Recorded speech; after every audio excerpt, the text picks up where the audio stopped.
How to get funding. That's what we're talking about today. What's going on, everybody? Kind of tired, so I won't be on here super long.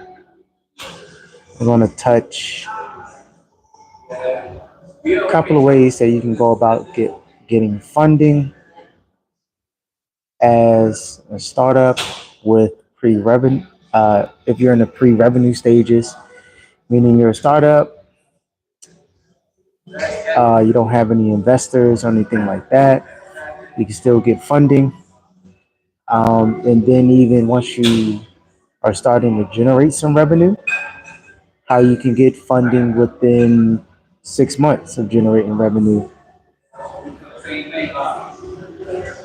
Let me just get this together and we're going to hop into it. How's everybody doing tonight? If you can hear me, drop where you're checking in from. I'm in Maryland myself, so go ahead and let me know where you're checking in from. That way I know you can hear me. Let's see.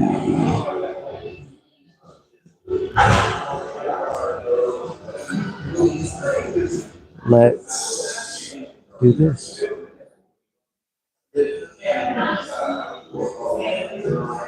If this is your first time checking in, my name is Jamal. I am a credit protector.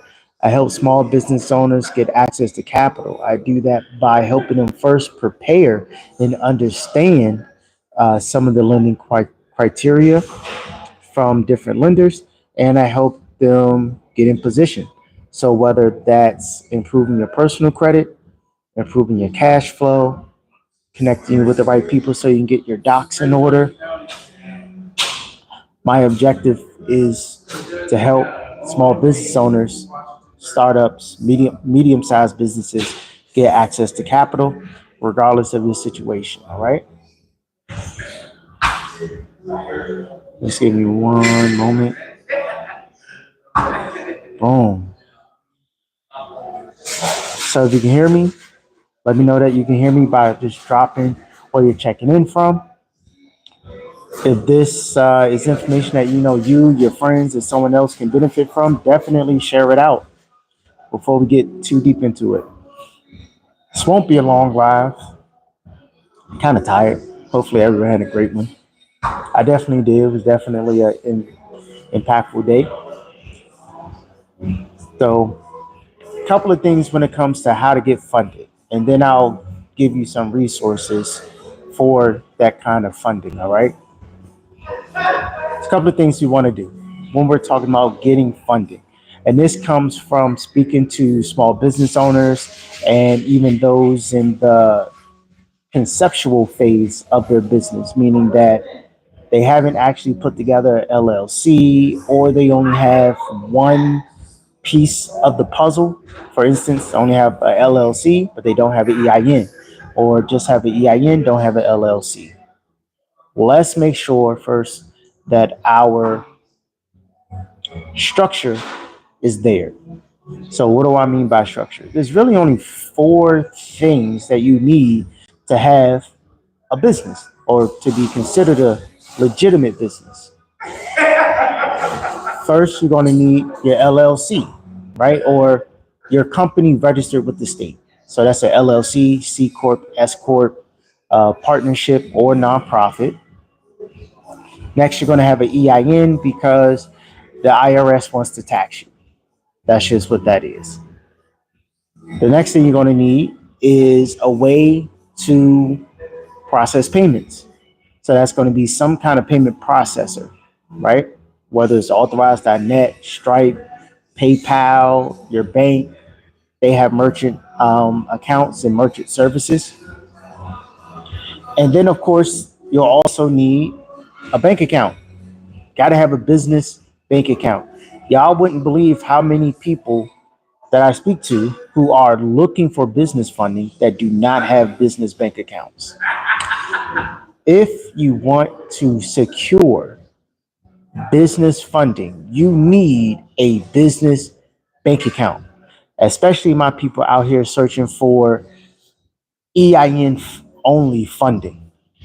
You absolutely need a bank account. Please don't search for EIN only funding if you don't have a business bank account. That's like, so that's the ground. That's the most basic stuff, right? Now, when it comes to, I know I say you want to set up your business, make sure you're registered with the state. Let's get into that. There's a couple of things you want to make sure you have when you're registering with the state and making sure that your business is set up properly.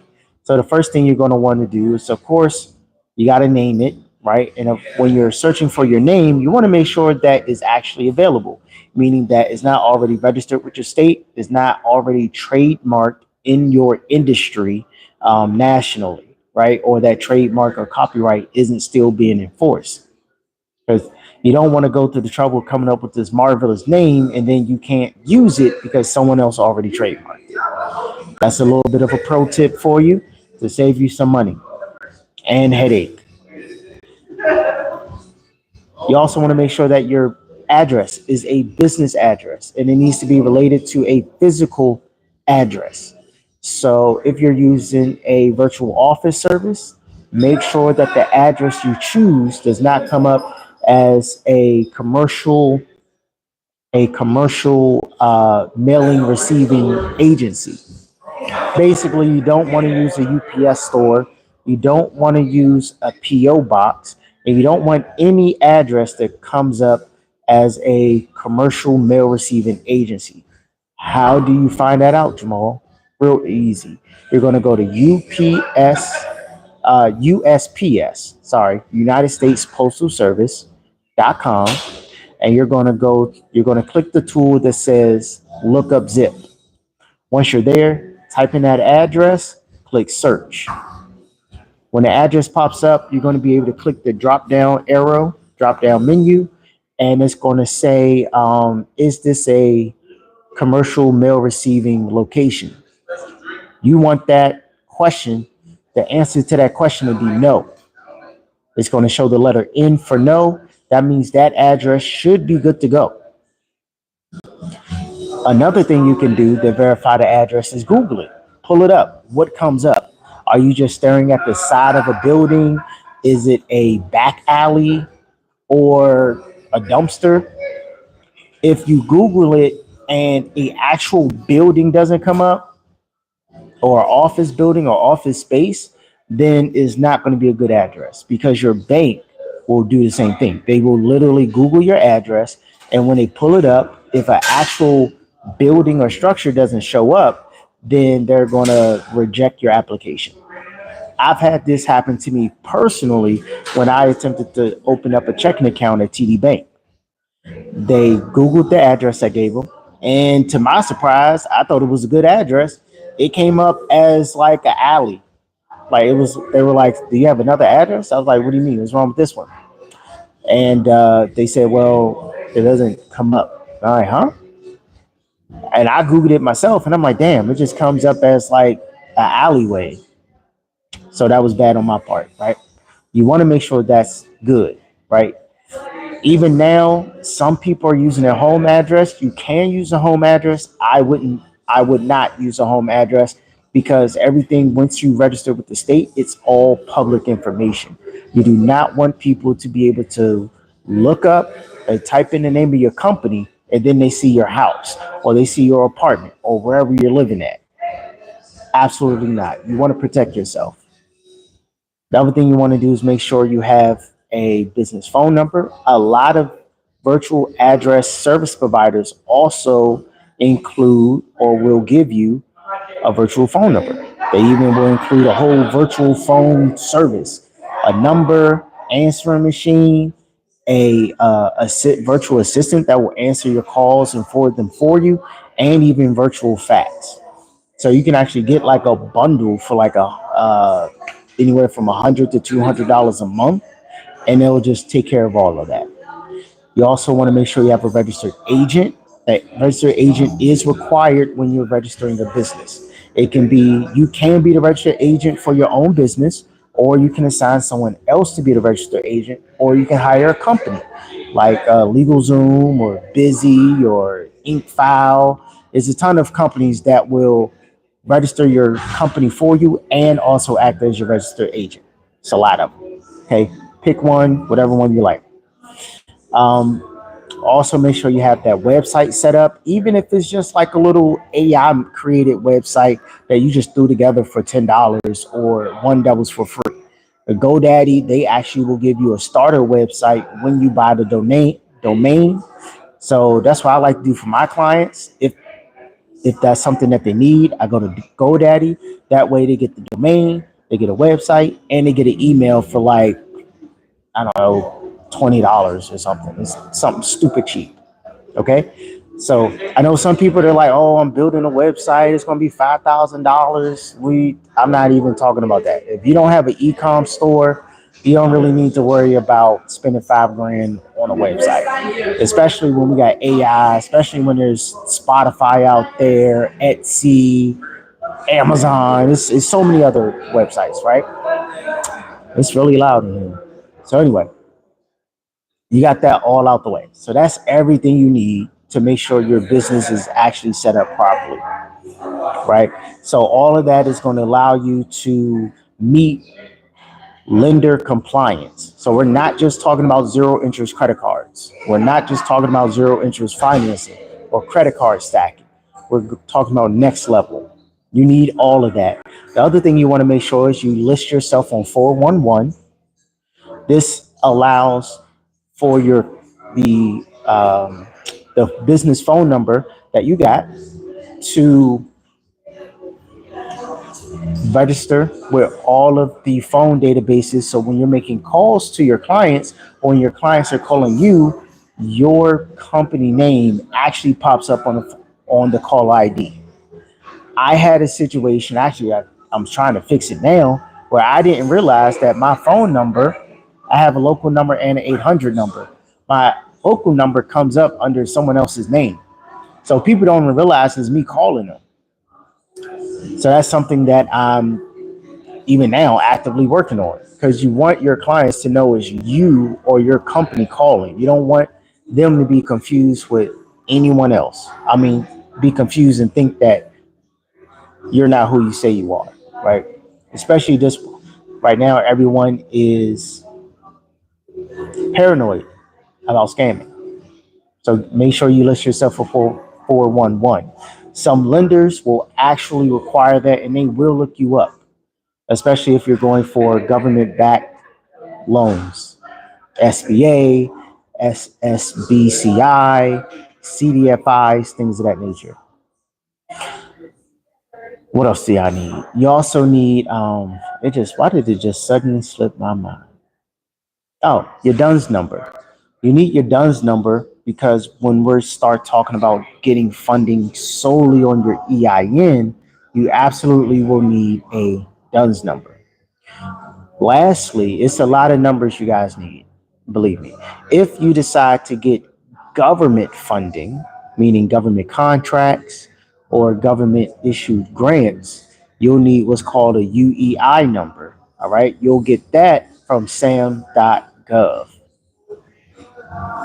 So that's everything you're going to need, right? That's all your business foundation so that you can start to get funding on the just structuring your business, making sure you got all those numbers, right?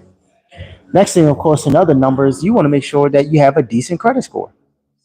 By decent credit score, of course, 680 or above, 700, right? The higher, the better. If you're at a 720, you sweet. You are sweet right now. You're in a great position. And with a 720, you can actually get some business credit, business funding at zero interest. Okay. You can credit card stack, and stack your way up to $200,000. When I started my journey, my funding journey, when I learned about it, I had decent credit. You know, I was in this over 750, and I worked my way up to $200,000 in a year after finding out that it was possible. So it's very easy once you have the good credit. One time I made a company on a Sunday morning and I got $60,000 for it by Tuesday. When you have good credit, that is how easy it is to get funding for your company. Okay. I need everyone to know that it's going to be very hard for you to try and get funding without good credit. So if you have good credit, I'm going to give you some gems right now. Here are a couple of banks that are going to give you funding as long as you have good credit. Sometimes you don't even need a LLC registered. Okay, LLC just sweetens the deal, but it's not necessary.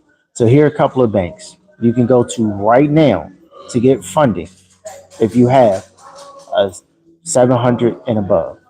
680. Let's say 680 and above, but definitely a 720 and above. That's going to be Wells Fargo. They offer no doc programs.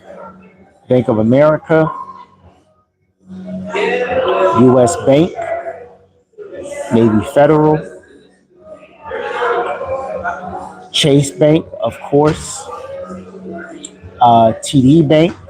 All right. M&T Bank, if you're with M&T.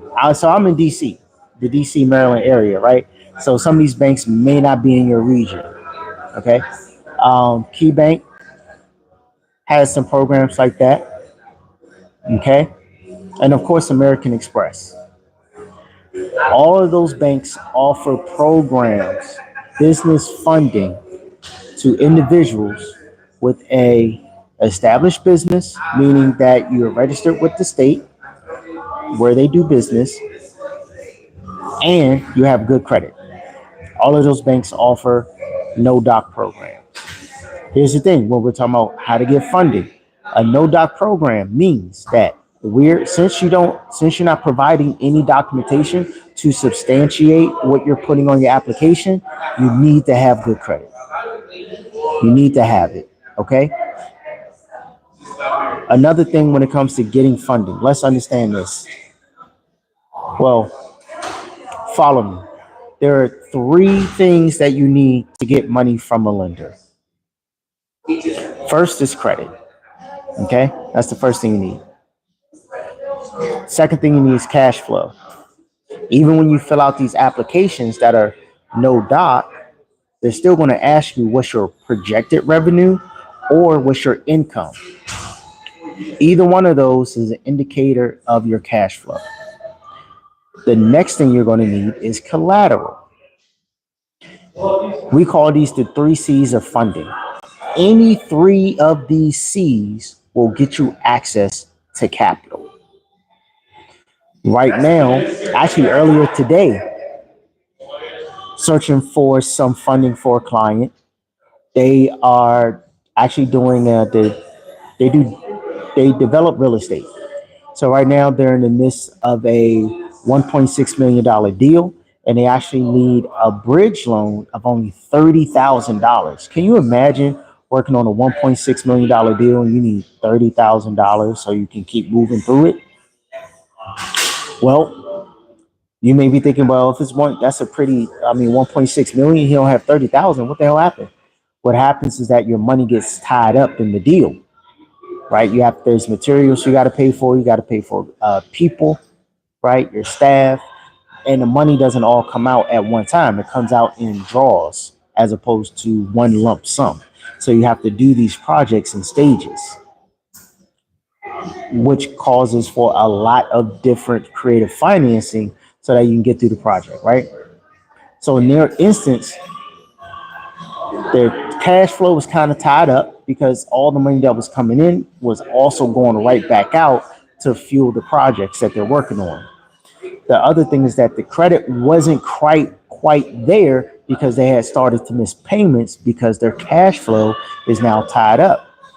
So it's like, well, damn, what can I do? He has collateral because remember, he has these other properties.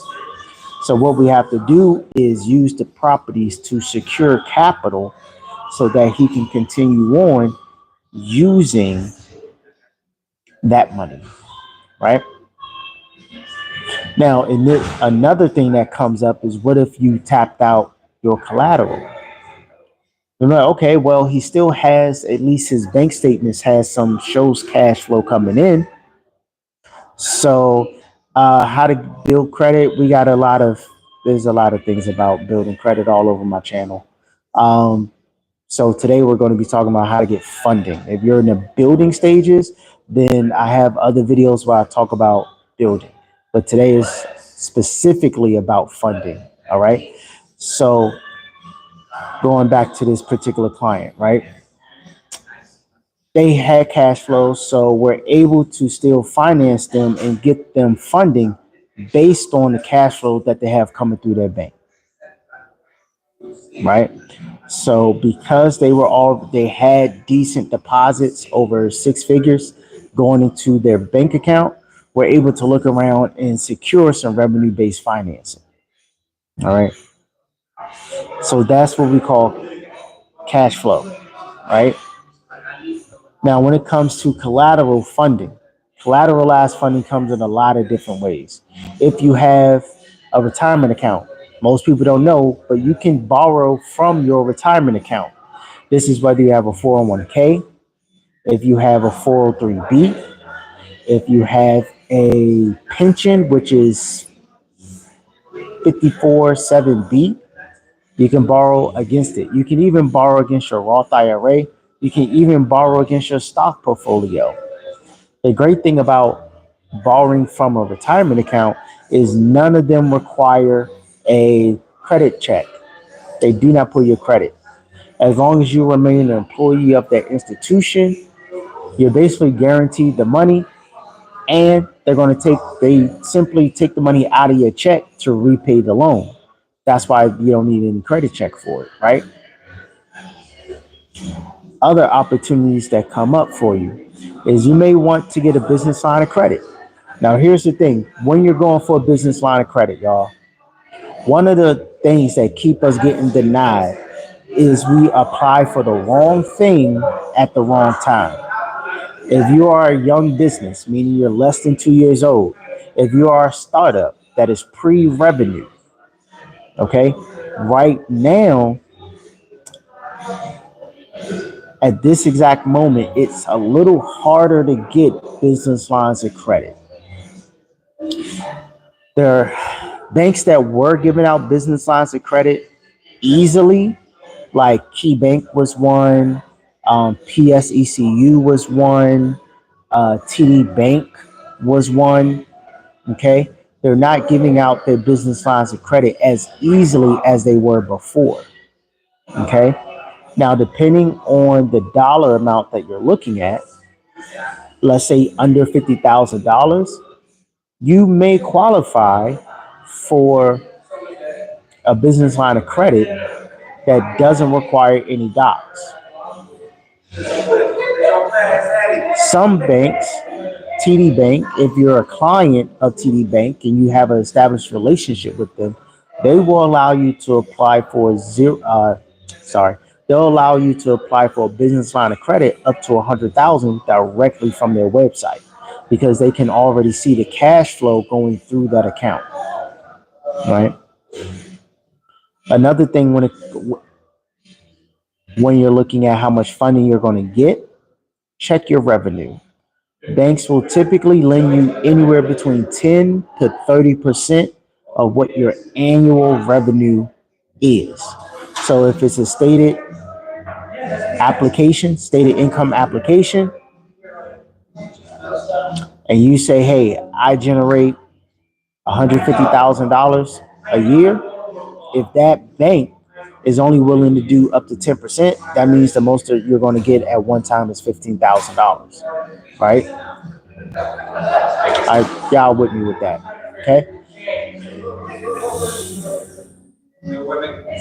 So we want to understand what the bank's lending rules are, right? What percentage of your revenue is that bank willing to lend out?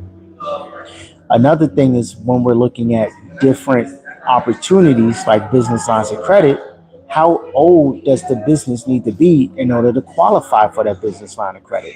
Right now, a lot of banks want established businesses for the business line of credit, 2 years, 3 years old. Now, there are some banks that will do new businesses or businesses that are pre revenue, okay? At one point, Truist was one of them. Truist was a pre-revenue lender of business lines of credit. They were giving them out left and right during the pandemic. 4 years later, that's kind of bit them in the butt, and now they're a lot more restrictive. But they still offer it to businesses that they trust. Okay, same thing with KeyBank. They were giving out that bag left and right, and they got burnt by it. So they're not as liberal with it anymore, especially if you're trying to do the foreign entity play. Banks have been burned by too many foreign entities. So guess what? That has tightened up. Banks that were lending to foreign entities aren't even lending to foreign entities anymore. So you want to take the time to ask the bank, ask a banker what their lending criteria are for your particular kind of business. Have that conversation with them. Don't be afraid to sit down and build rapport with the bank, right? This is a new day. This isn't just, oh, I'm just going to apply for everything and get approved. You have to have more of a strategy now. You have to have more of a relationship with your bank now. You want to check in with them. You want to say, hey, this is where I am right now, but I have these things in place. These are how many clients I have lined up. We're projecting right now to do $250,000 in my particular industry, right? The other thing is the numbers that you tell them should make sense for what it is that you do.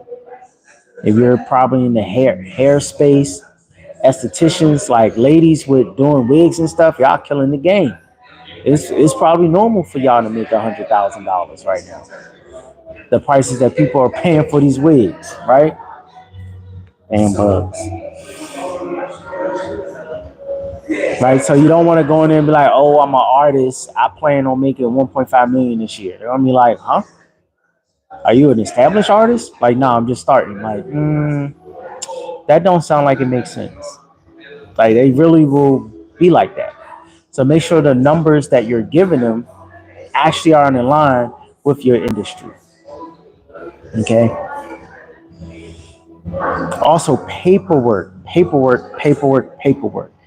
Now, most banks, you can get up to about, I would say, a lot of banks, you can get up to about 50,000 on average.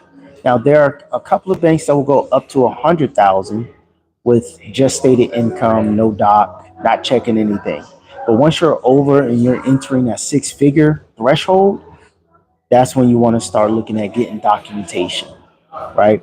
When you hear stories of people getting 300,000, 400,000, $500,000 in approvals, those people have docs. They have bank statements. They have P&L sheets. They have tax returns, right? They can show the cash flow to substantiate this large request. This is important because this is how to get funding. Part of getting funding is making sure that your numbers tell a story and that your numbers tell the story that you qualify for the money, right? We're not talking about, oh, I need $100,000. Okay, cool. Do you have a business? No. Okay. Do you have any income? Well, I'm kind of in a struggle right now. So who going to give you $100,000? How's your credit? Well, my credit's kind of weak. So you don't have a business, you're not generating income, and you don't have credit. You're not going to get $100,000. We need something. You need credit. You need cash flow. Work on it. Build it. Right? You can fix your own credit at no charge. If you don't know how to fix your own credit, guess what? On my channel, some of the earlier videos tell you how to fix your credit. I got what you need to do to get rid of late payments, how to get rid of collections, how to freeze your secondary bureaus, how to remove personal information All of that is already on my channel for free. If you need it in written format, the links in the description.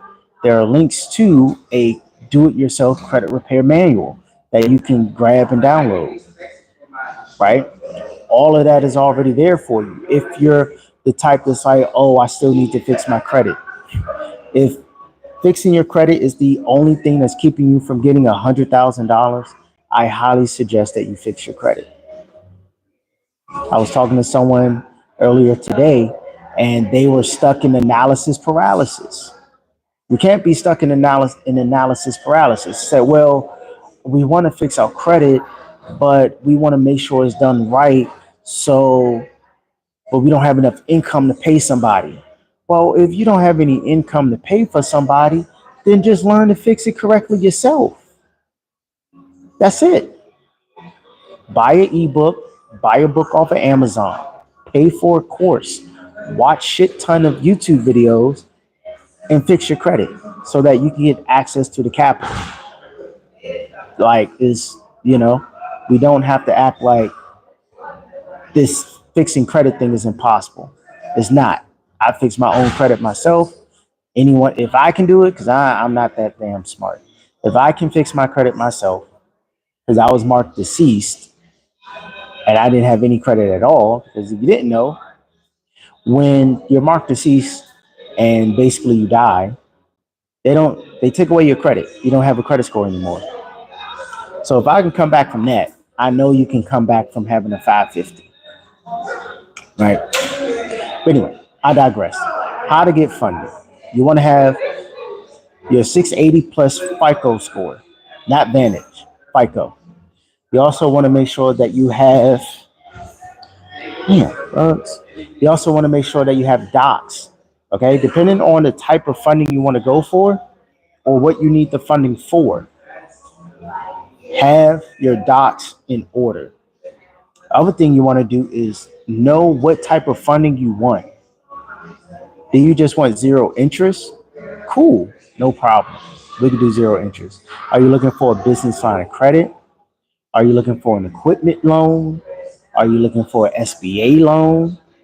The other thing is, what do you want to use the funding for? This is important because this can help determine how quickly you're able to get that financing, right? Some financing takes a while. If you want an SBA loan, it's not that fast. It can take 30 days to close on an SBA loan. Okay. Sit with your banker,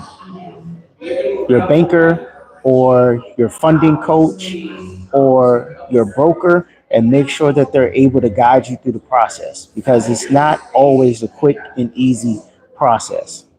Okay. Some banks take longer than others.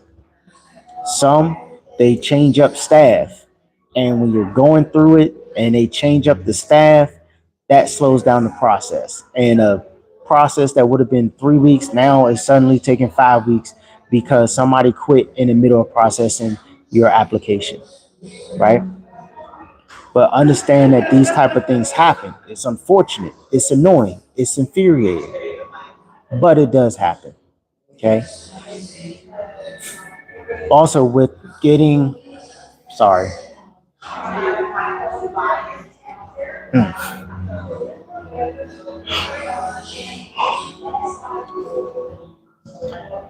we're getting funding. If you're rebuilding your personal and you're thinking of leaning towards getting business funding, right, or vendor accounts, you can get that without using your personal credit, but you do have to build up your business credit. That was where earlier I mentioned all the foundational pieces come into play: 411, your website, registered agent, EIN, making sure you're in good standing with the state, getting your DUNS number. All of that's going to come into place. Once you have all of that together, you can start going for vendor accounts. Some vendor accounts that you can use to build up your business credit while also fixing your personal credit if it needs to be fixed. If you don't need to fix your first personal credit, you good. You could just start going out for startup or pre-revenue funding. Some vendor accounts include Granger, Quill. You probably heard of these. Granger, Quill, the CEO Creative, BP Gas Card, right? Even what was another one that I use? Divi doesn't do it anymore.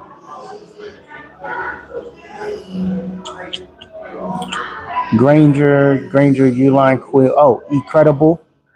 Okay, Incredible will do it. Help you build up your EIN only funding. And quiet as kept, Credit Strong. Credit Strong is a gem because Credit Strong has a personal product, meaning you can use Credit Strong to build up your personal credit, and Credit Strong has a business product that you can use to build up your business credit. With those accounts, you would have built out your tier one business credit. After that, now you qualify for tier two business credit, which is Sam's Club card, Home Depot, Lowe's, Macy's, 7-Eleven, what else? 76, Hertz. All of these companies have business credit on the higher tiers after your tier one is built out.